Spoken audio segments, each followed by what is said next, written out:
के बेटा बिना छिलले करतो बस छिया जादव जी के बेटा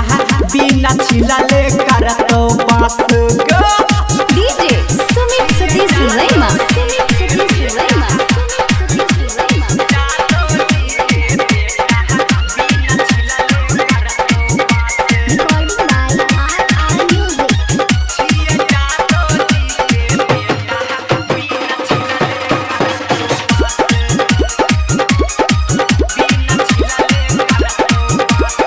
जी आई देखे तो जवानी झाड़ी दे तो छोरी पानी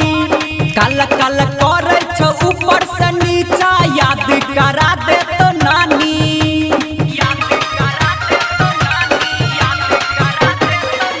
आए हाय जादो जी आई देखे तो जवानी झाड़ी दे तो छोरी पानी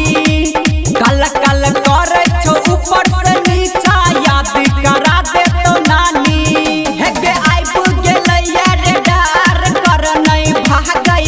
प्रयास हेगे आइब गेलै रे डर कर नहीं भागै के प्रयास छिए जादो जी के बेटा बिना छिलले करतो बस छिए जादो जी के बेटा बिना छिलले करतो बस छिए जादो जी के बेटा